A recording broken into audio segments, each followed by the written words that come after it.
The Afghan Women of Brattleboro is a 6-part podcast series by Two Daughters Productions, produced with support from Vermont Public's Made Here Fund. Learn more at vermontpublic.org/madeherefund.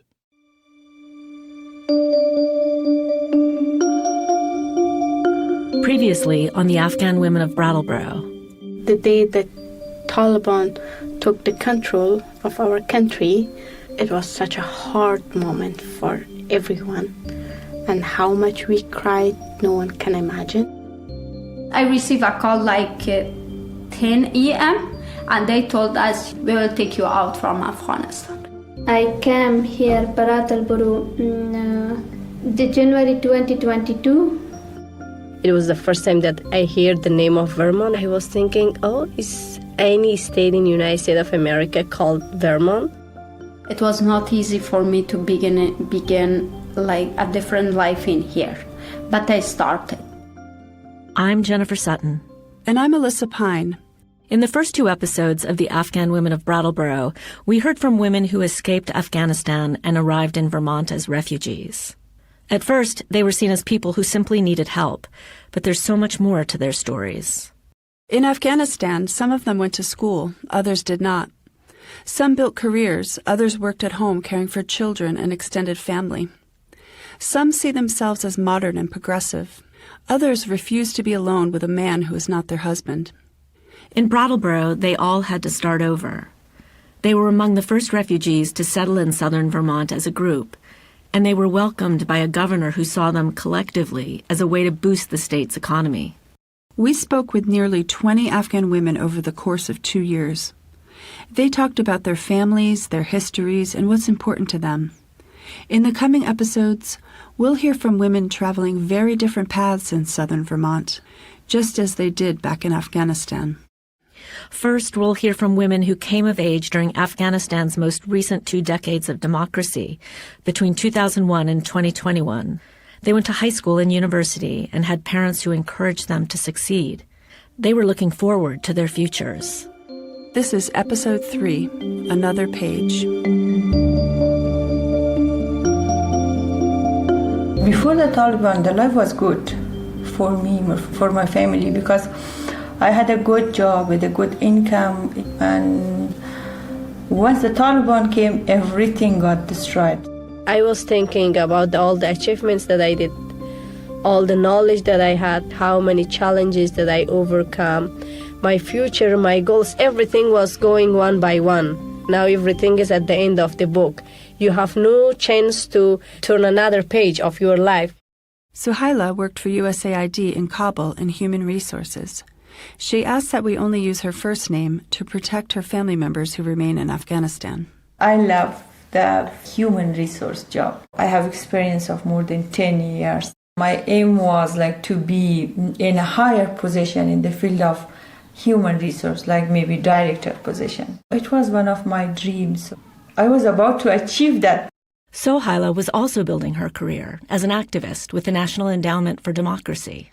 Back in Afghanistan, I was a young leader who was teaching others how to work for having their rights, how to practice and how to fight for having their rights. Zia Gul, a journalist, worked for the Afghan Women's News Agency. Afghanistan is a traditional country, especially for the women. There is a lot of things which makes the life harder for the women. I want to make report about the different things, which is women really need that. When Zia Gul says different things, she means topics that are taboo to talk about in Afghan society, like sexual violence and domestic abuse. All the people, they write me a bad comment, but I don't care, because after women knows about their rights, the women, they can't accept all the things which is the man wants to do with the women.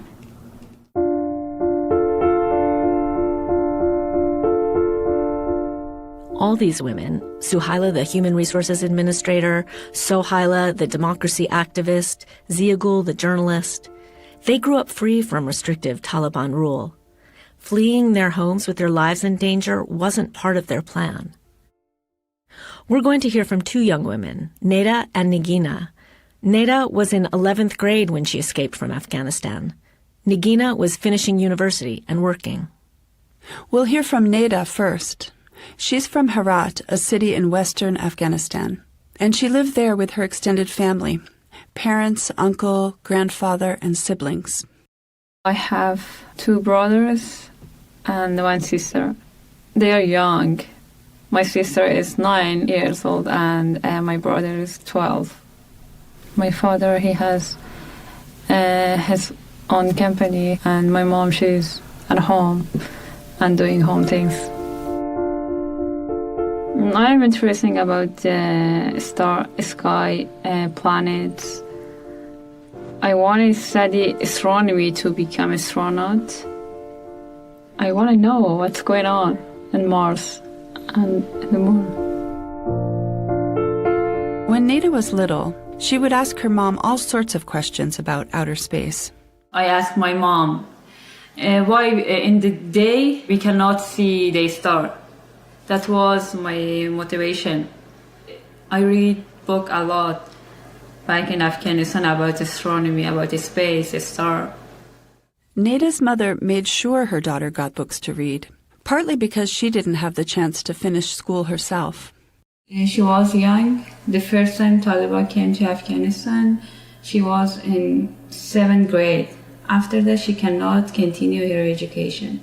That's why she supported me. And my father, all the time, she said, you can study, it's good, you can make a good future for you if you study.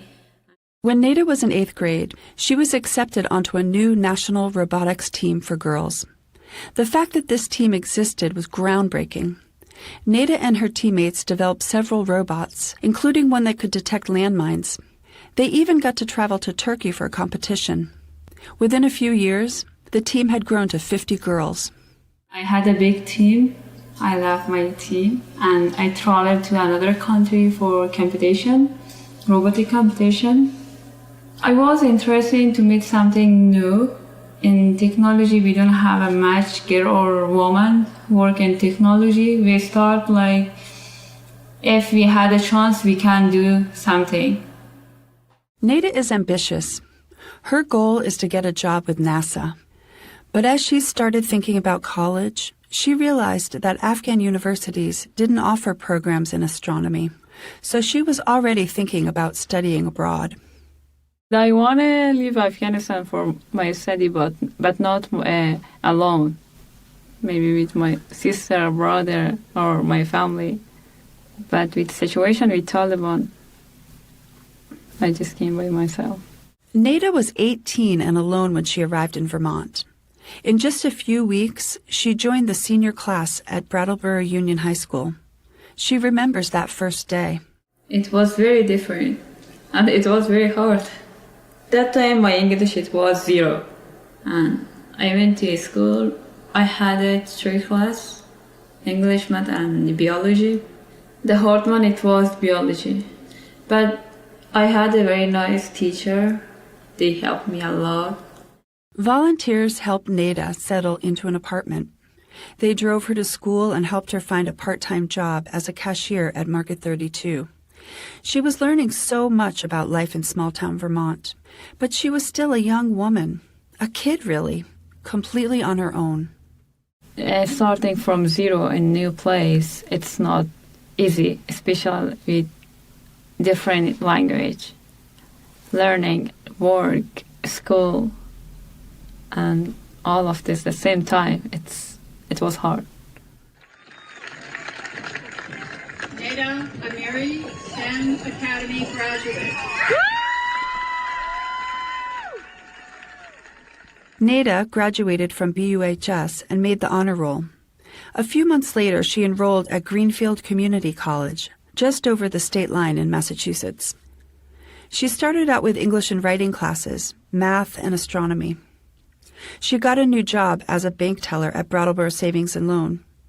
She eventually picked up a second job at Rite Aid as a pharmacy technician. Monday to Friday, I have a schedule at the bank, 8 to 5. Wednesday to Friday, after the bank, I have a schedule at Rite Aid, 5:30 to 8. Saturday also I'm working 9 to 5 at Friday. Neda has worked hard to support herself financially since she got to Vermont. She's met a lot of people, both at work and at school. All the time I meet with people. They are really nice, kind, and they accept me with my culture. Like I have a scarf. They never say, why you have a scarf in this place. Neda's been here for a couple of years now, and she feels comfortable in Brattleboro. But she's been through so much, and she says it's hard to be friends with girls her age. They have a different life, different way to think. They are not like me, or I am not like them. Or they don't have go through all of the things I went. I did so many things for myself, for my life. It was hard, but I know life is not the same always. I had some challenge, some hard time, but it's life. I am proud of myself, of course.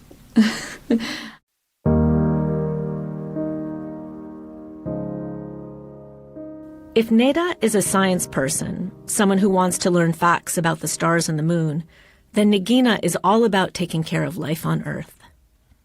I was born in Kabul city.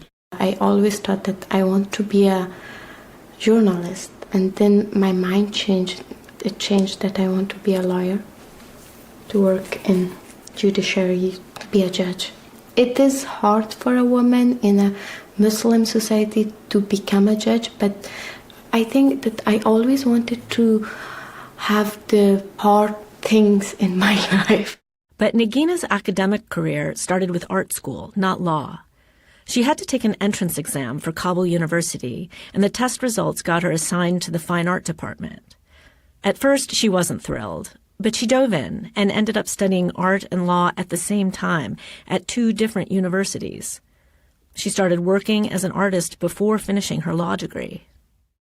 I joined Art Lords in 2017, and we were artivists, like activists.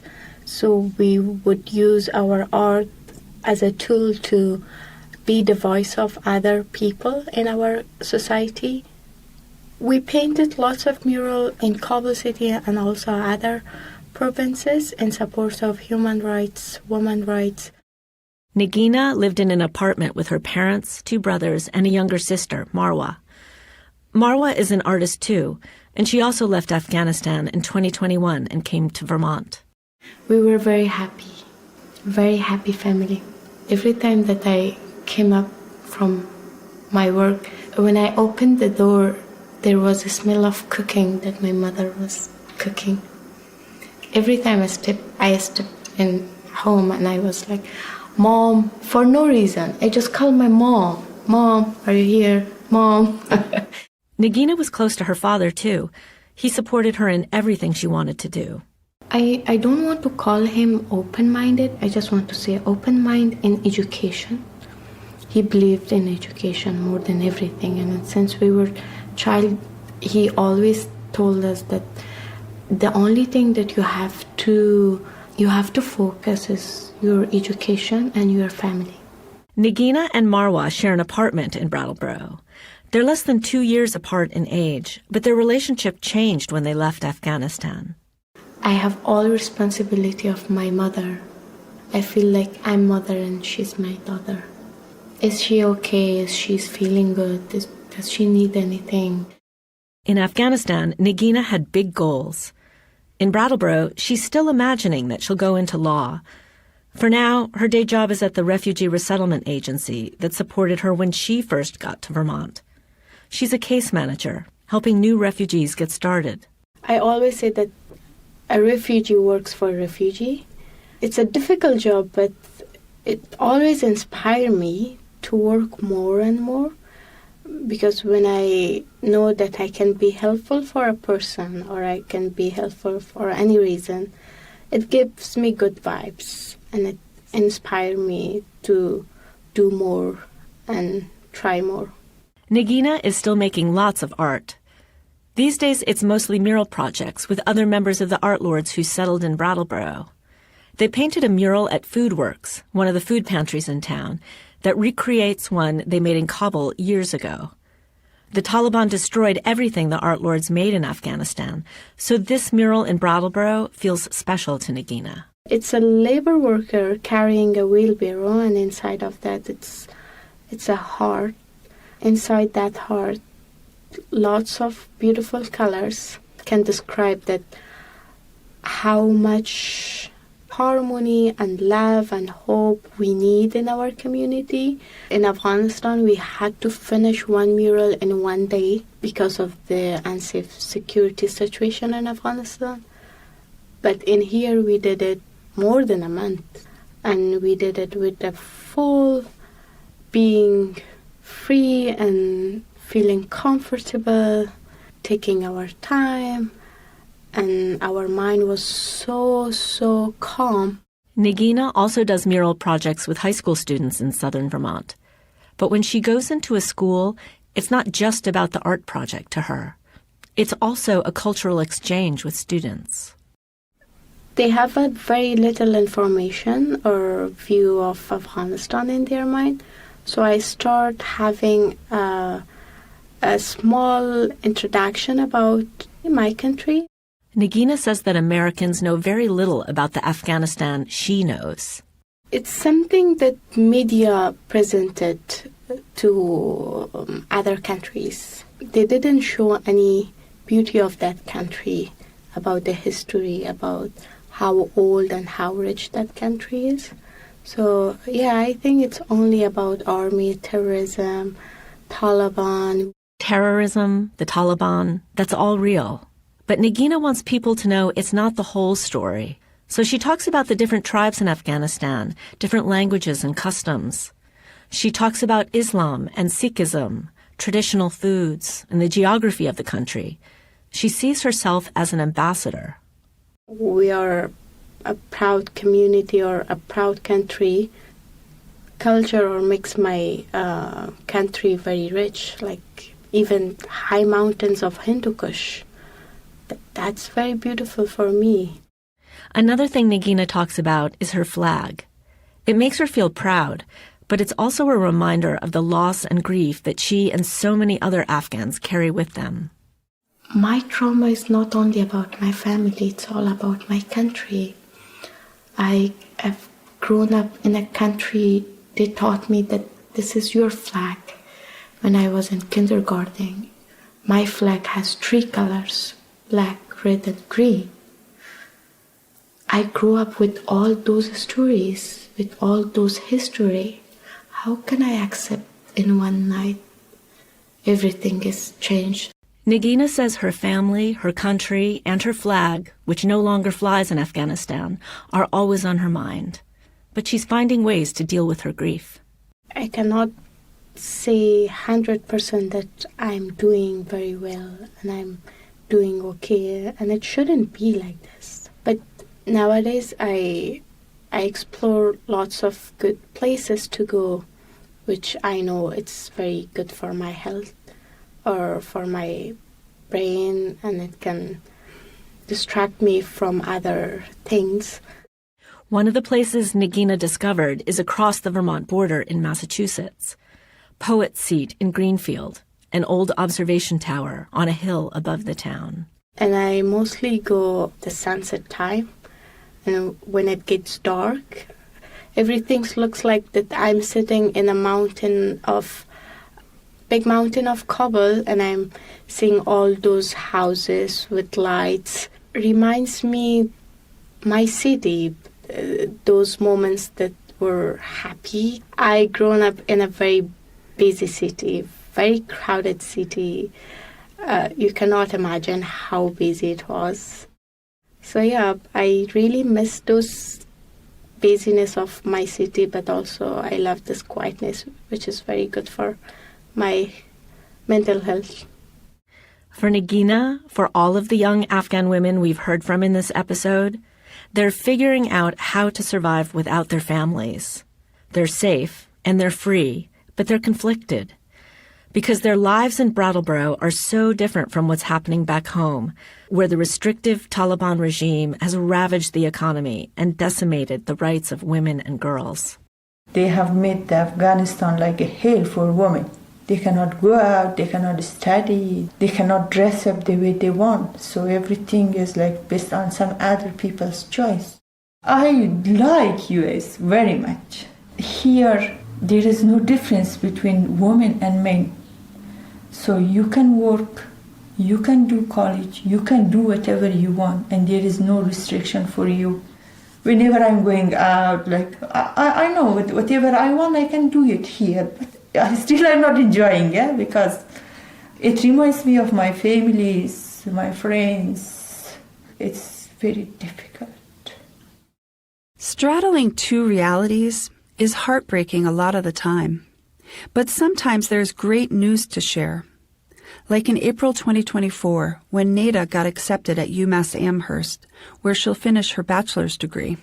I am really excited for starting university. My mom, she's saying you're doing well, you find your way, and you have a job, and you're going to school. We're glad for that. Neda decided to commute to UMass instead of living on campus. I want to live in Vermont. If I go to Massachusetts, I know I have to start from zero, which that is really hard for me. I know Vermont, especially this town. I have a friend. I have a small community. In October 2023, Negina got her own good news. I just got my approval, asylum approval. I was reading my approval and I was so happy. So it means that I can stay here permanently. That means that I'm free now. Asylum approval means Negina was able to apply for a green card, which will allow her to travel anywhere except home to Afghanistan.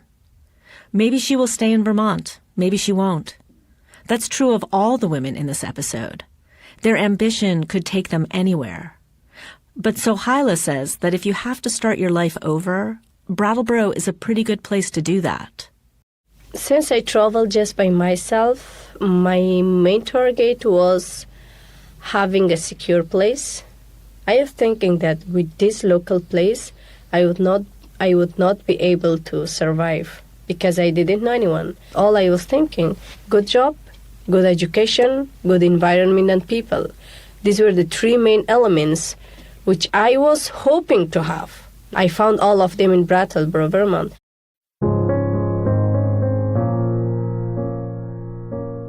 In the next episode of the Afghan Women of Brattleboro, we'll hear from Mohammadi and Kamala, who are in their 40s and 50s. Growing up in Afghanistan, they were surrounded by war. They raised children and built careers, but those careers put them in danger when the Taliban resurfaced. When Mohammadi and Kamala arrived in Brattleboro, they faced a double burden. They had to establish themselves here, get jobs, find apartments, settle kids in school. But they're also supporting relatives back home. They're taking care of everyone. That's not easy. And sometimes we thought maybe we are like a stone. We are very hard and just put away. Every my problem put away. And what should I do? And just I wait, and I wait.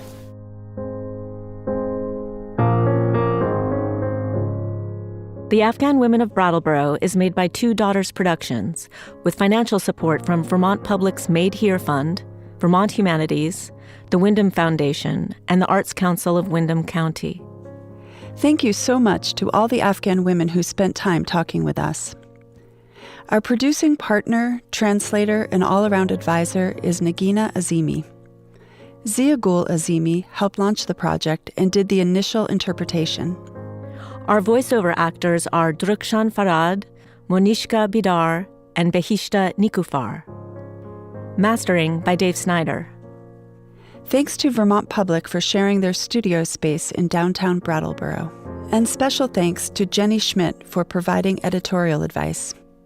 To learn more about this story and the other stories in this series, visit AfghanWomenofBrattleboro.org. I'm Jennifer Sutton. And I'm Alyssa Pine. Thanks for listening.